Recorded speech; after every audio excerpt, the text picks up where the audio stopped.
everyone. Good afternoon and happy Tuesday. Happy Tuesday. I'm your host, Sherry Sims, founder of Black Career Wins Network. And thank you for tuning in to Career Tip Tuesday. I am all by myself today. Nikita is out today, so I am coming to you all by myself today for Career Tip Tuesday. Right. So as the comments come in, I want to see where are all of you tuning in from. Please let me know. How are you all doing on this Tuesday? All right. We'll wait a few minutes. Let everybody get in.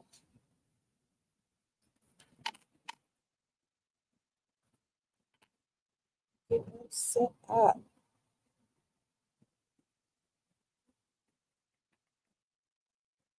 Right. Again, welcome to Career Tip Tuesday.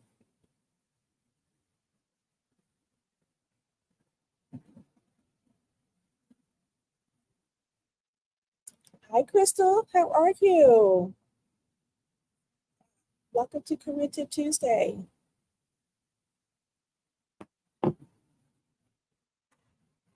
All right, so I am by myself today. Makita is out today, so it's just going to be, you just got me for today. All right, so I'll go ahead and kick in. Hi, please. Hi, let us know where are you watching from. Please let us know where you are watching from. If you can let us know what city you are watching from, that'd be great. All right, we get started for Career Tip Tuesday. So today's topic, in terms of what we're going to provide, I'm going to provide some career tips on, is going to be a career alignment review. So we're coming into March. This is going to be the last month of the first quarter.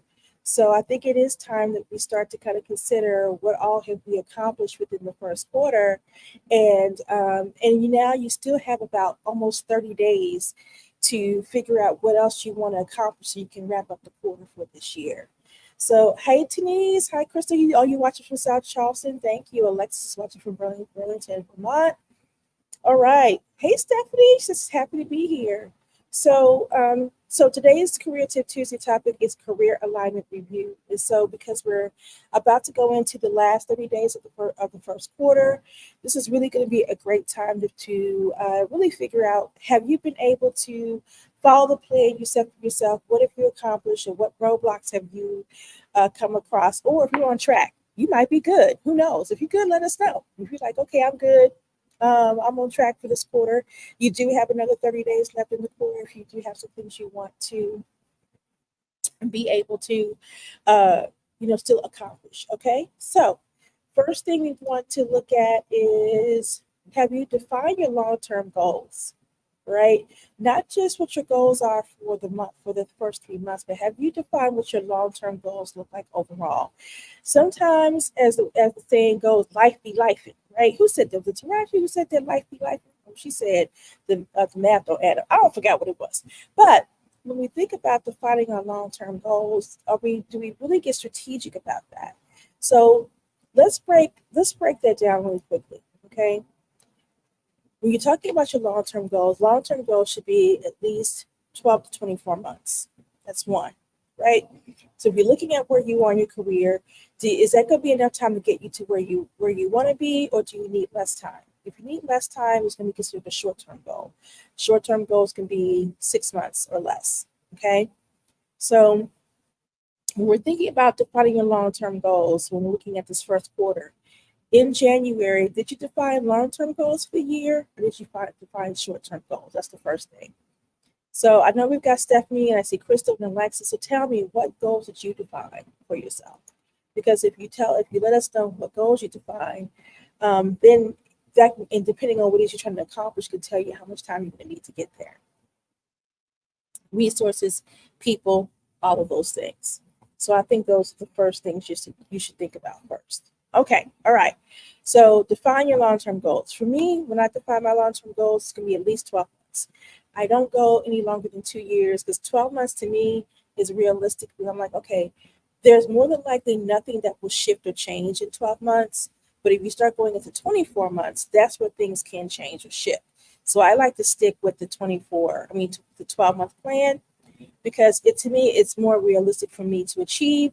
And if I do come across any kind of goal obstacles or challenges that I have to overcome, it may not take me that long to overcome them. And then that way I can continue to be on track. So be realistic about how you define the long-term goals and what that means to you.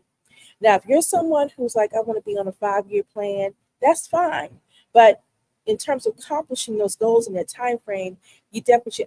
My recommendation is you stay within that 12-month time frame when you're doing that. All right.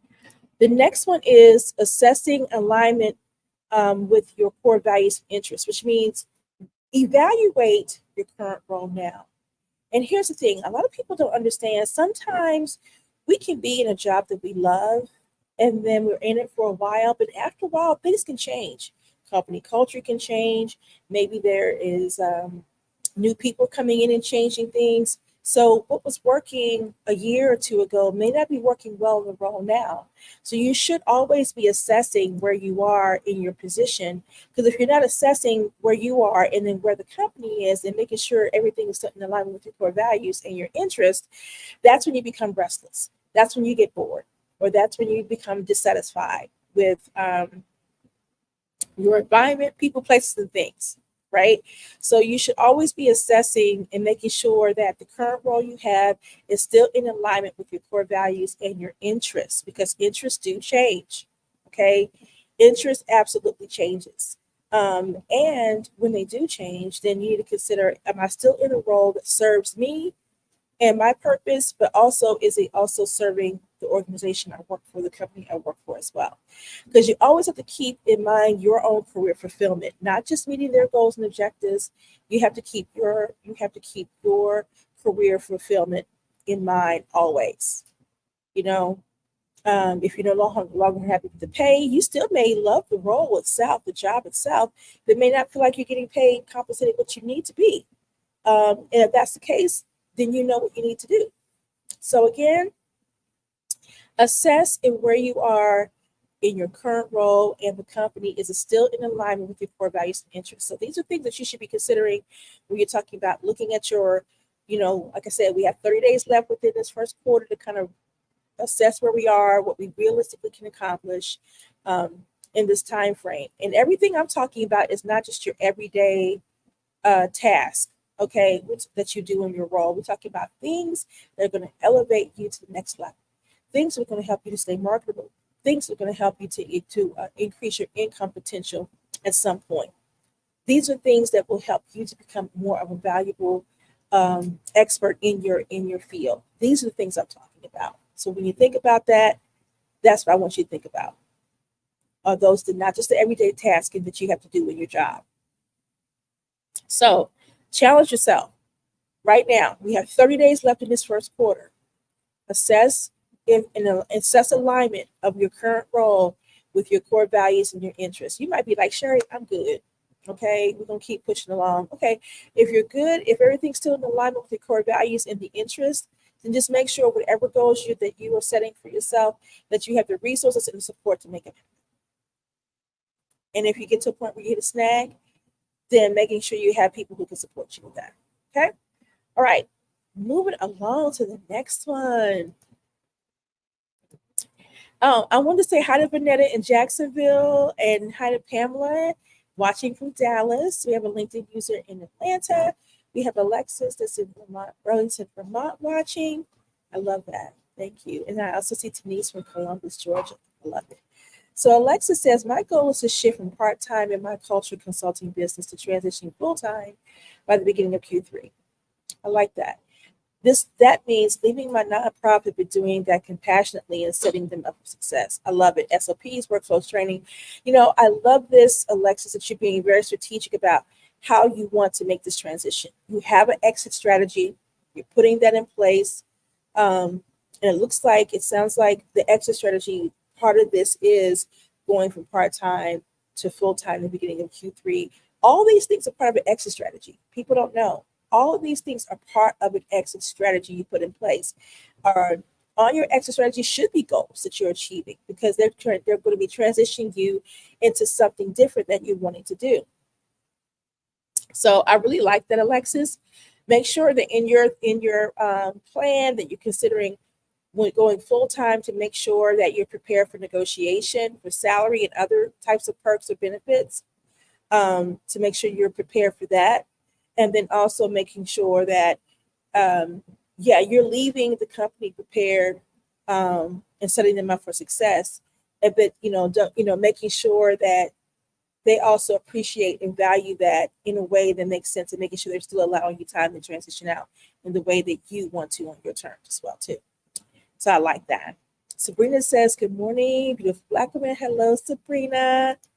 And then Tiffany says, good morning. I love it. I love it. Alexis, thank you. That's helpful. Yes.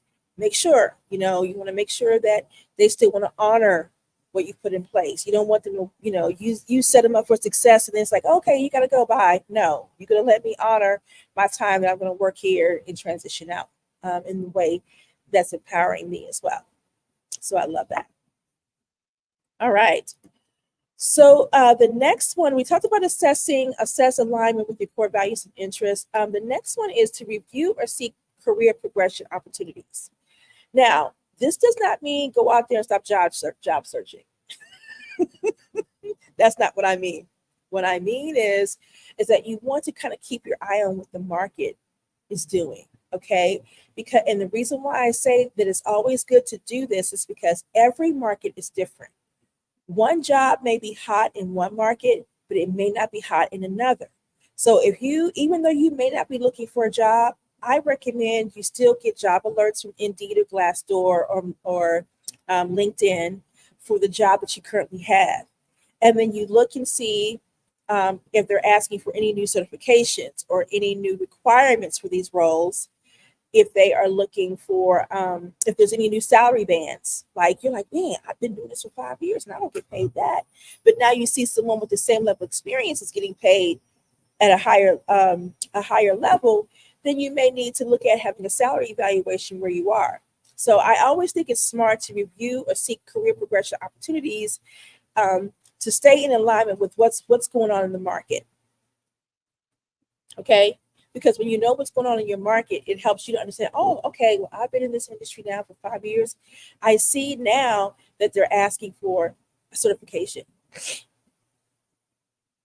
Well, they might be, but it may not be required for your role. But guess what? If you decide to leave this company and go to a different company to do the same thing, but maybe for a higher salary or for whatever perks or benefits they have, you want to be able to make sure you are competitive by having a certification if you see that is happening often. So I'm just using this as an example, okay? So it's always smart to kind of keep an eye on what your current role, how frequently, or say you lose your job and you have been keeping up with the market. You're like, there has not been a lot of positions posted for this job in my city. Well, guess what? There's the possibility you may have to consider if you relocating if you want to continue to do that specific job. So it's just that's staying on top of industry current trends of what your market is like. Is that job in demand where you are? It's smart to think that way because it also prepares you for the future. Nova Brown says, hello, this award-winning writer, director, producer. I would like to let people know I'm in Philadelphia. Oh, okay, thank you. We don't promote on this channel, but thank you for sharing that, Nova. Yeah. All right. Off to the next. Okay, so back to our review and seek career progression opportunities. I think it's also good to think about that. Oh, Ted says Levels FYA is a good resource for checking on job specification salary bands. Yes, thank you for sharing that, Ted. Thank you for sharing that resource. You can also check salary bands on glassdoor.com. You can also go to Indeed. Now, what I love about Glassdoor is that Glassdoor, you'll receive salary bands from people who either current employees or former employees who work for those organizations. And a lot of times they will share their salary bands of what they're getting paid. That gives you kind of a realistic preview of what that specific company is paying versus what the market's paying. Places like salary.com will give you like the 25 percentile, the 15%, the 50 percentile, and the 75 percentile, depending on certain qualifications, skill sets, and education for that position. But it's always good to stay on top of those things because you never know. Especially companies lay off all the time. You just want to be in a position where you know what your market is paying. You know if your job is in demand in your market. It's just smart. It's just good business for you from a career perspective to stay on top of those things. So if you haven't thought about that, this is a good time to start at least just doing it, even if you may not be looking to leave, just to stay on top of it. Okay, that's all I can say about that. All right, so the next one is seek feedback, mentorship, and build a network. Okay, so when you're thinking about your career alignment review, and specifically in first quarter, like I said, we still have 30 days left before the quarter is over, to think about, where you are. Are you still in alignment with what you're trying to accomplish for the year? Seek feedback, which means that feedback comes from, you can ask the feedback from your manager, any types of coworkers that you have, peers, maybe there's some industry peers that are following your work or know a little bit more about what you're doing. And you want to be able to have an opportunity to get feedback from them. Why is this feedback important? It really depends on what you're trying to accomplish. Okay. You may feel like you're someone, I don't need people's feedback. I kind of already know I'm on the track of where I need to be. My skill sets are where I need to be. I got the qualifications, skills, I'm relevant, I'm current, and all these things. Or you may say there may be a blind spot that I'm not seeing when it comes to my personality, how I present, communication, any of these things that you feel like could end up being a barrier to your next level of success. So getting feedback is important, and get it from people that you trust, right? Just don't go to anybody and try to get feedback because they may not be honest with you, and then you don't know specifically how they really feel about you. So if you're going to get feedback, get it from someone that you know that's going to be honest with you, whether it is good or not good feedback that they give.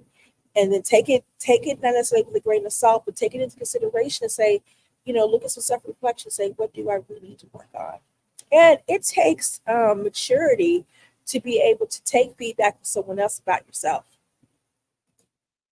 Even, so I just think it's smart to think about it that way. Mentorship, again, I always say with mentorship, find someone that's in your industry. It doesn't have to be in your job. It could be someone who is an industry peer, leader. That's someone that you can connect with, that you can seek advice, insight, in reference to your industry and what you do. And I think it's smart for you to connect with people in this space so you can continue to stay on top of what's going on, but then also be aware too, and give you that confidence that you need for that next level. And it's this overall support and connection. Being able to have that social bond with someone who's in your industry and just having a good, a support system. And having a network is important too. If you may want to put fillers out and say, hey, I'm thinking about leaving. Do you know someone who's looking for a role? Or they may connect you to another job opportunity. Or you may be able to be part of a project that's outside of the scope of where you currently work that can give you visibility and maybe gain a skill set in a whole new way on that project. Also, if there is an industry association, get involved with your industry association on the committees, things like that. So those are types of things I would say that you can also connect yourself with in terms of being able to build that, to build more of your career alignment. Ooh, I just got sleepy all of a sudden. Your career alignment and reviewing that. I just say every quarter, you do two things, right? One is you set up the quarterly review for what it's going to look like, what you want to accomplish, what the top 3 goals are, what are the main things you want to work through. And then once you're done with all of those things, then you want to come in, and then at the end of the quarter, you want to do a quarterly review. You have a preview and a review. And the review is what did you accomplish? What were some of your challenges and roadblocks? What did you do well? What did you do well? What did you didn't do well? And how many wins that you have, and then if you had challenges, take, what were some of the things that you learned to overcome those challenges, and then what do you want to set for next, and then you do it again, right, for the next quarter. You do a quarterly preview and a quarterly review at the end. And here's the thing, this may seem like it's a lot of work, but it really is not, because if we can do all these other things to stay on top of our lives, we should be able to create specific tasks to stay on top of our careers. And that is so important. I think sometimes we get comfortable with the day of going to work, getting things done, that we never think strategically about all the things that we need to make sure that we're accomplishing that could continue to prepare us for the next level. If we prepare where we are now, we'll be ready when the opportunity comes. If you go to work one day and say, I don't want to do this anymore, I'm ready for the next level, having done the work before you get there to prepare for that next level, whatever that looks like for you. And so again, having a career alignment review, make sure everything is still in alignment for where you are, is important. It keeps you on track, and you feel in control, and you feel powerful because you're staying on top of these things. And if you do hit snags and hit challenges and roadblocks, guess what you get to do? You have the tools that you need to be able to work through those roadblocks, whether it's because you have a strong support system, a great mentor, a great network, or you just have the internal tools that you need to be able to have the resilience to push through some of those things that you know could possibly hold you back. So I think that's important too. And so when we're thinking specifically around reviewing, you don't have to make it that tough either, right? In BCWN, we have in our resources folder of our downloads, we have a quarterly review and a quarterly preview and a quarterly review. Simple to do, not even hard, but it does kind of help to give you some framework around what you need to consider as you kind of wrap up, either start the beginning of the quarter, end of the quarter. Hey, Nicole. Nicole says, I've benefited greatly from informal mentors, people with knowledge who have my best interest in mind, and might not have time for a formal mentoring meetings, but who I know will be available when I call. Absolutely.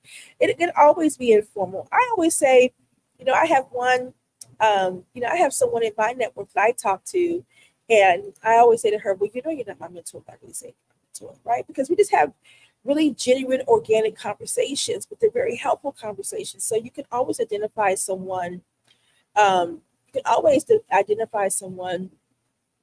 they don't necessarily have to be a formal mentor. Okay. That's what's important about building a network. That's important about having a support system, because that support system can be someone in that circle that could be very much be that lending ear and give you insight because they're on the outside looking in.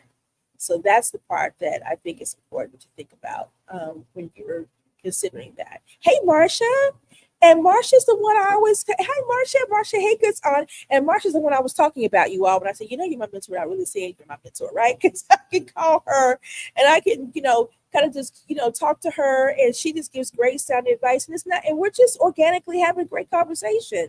So, and that's what you want it to be like, I think sometimes we put too much pressure on ourselves to go and try to find a formal mentor and try to make it this formal process. Well, sometimes we don't even need to have to do that. As Black women, yeah, is it hard to find mentors? Absolutely. But what we can do is kind of reshift our mindset and just think about who is in our network, who is in our sphere of influence that we can connect with, genuinely connect with, authentically connect with, that could be inspiring and motivating, and really give it to you like it is also. When you're trying to build those relationships. So yeah, Marcia says great info, and then Nicole says, Alexis, thank you. Many people my support regularly don't even realize I consider them as mentors. Absolutely, and again, it's all in your mindset. So for those of you who are thinking about, yeah, I need to get a mentor, and that's okay, right? But if you are finding yourself in a space where you cannot establish that type of relationship, then look at who is already in your network that you organically have great, healthy relationships with. That could be someone that could be a sounding board for you. And you give that back, right? Because I always say it's a two-way street. You want to be able to give that back as well. So I think that's also smart, to consider. So look at who is currently in your network. And that goes back to what I was saying in that career alignment review, you know, seek feedback, mentorship, and build network. And again, your feedback doesn't always have to come from someone at your job, because some people who are, friends or colleagues or someone who's currently not working with you, but they engage with you frequently, may have certain perceptions or may have some honest feedback based on their experience with you. So don't rule that feedback out either. Just saying. Don't rule that feedback out either. All right. So just to wrap up these career alignment review, thinking about your first quarter, you have 30 days left to look at where you are. What do you still need to accomplish? Don't be so hard on yourself. If you had something that you want to accomplish in Q1 and you didn't, guess what? You have 30 days to get it done. If you don't, guess what? Move it to Q2. Move it on over to Q2. Okay. Indeed. Move it on over to Q2. All right. So let's go ahead and recap this. First one is define your long-term goals. Okay. Second is assess alignment with core values and your interests. Third, review or seek career progression opportunities. Again, remember what I said about this. It's not necessarily you're after a job seeking, looking for a new job, but I still think you should get those job alerts so you can see, again, how hot your market is or how hot it's not, and also to see if there's anything changed in the requirements of what people are looking for in your role, like if you need extra education or certifications, anything like that, and also if the salary bands have changed. Okay, because you may need to request a salary evaluation from what the recent market is paying. All right. Last is seek feedback, mentorship, and build. All right. Okay, that pretty much sums it up for today's Career Tip Tuesday. You can find us, or please go to bcwnetwork.com if you want to learn more, or if you want to become a member, you can absolutely connect with us and join our network, again, at bcwnetwork.com. Feel free to download our mobile app to get connected. Our mobile app you can download from Google Play or the Apple Store. Please think about downloading that. This is where we have all of our resources. This is where we connect with our members, our events calendar. If you want to look at our mini courses, our video library, our job search, career development, our group coaching, our mentoring program, everything you access through here, desktop or on the app. So just wanted to share that with you all. Alexa, I'm glad that you enjoyed this. Stay connected with us. If you want to stay connected again, download our app to stay connected. We would love to have you as part of our community. All right, I'm going to wrap it up. And guess what I'm going to do? Grab me some lunch because my lunchtime is about to over. I got to cram this down for my next meeting. But I hope you all enjoy the rest of your work week, and we will see you in 2 weeks at the next Career Tip Tuesday. Bye, everyone.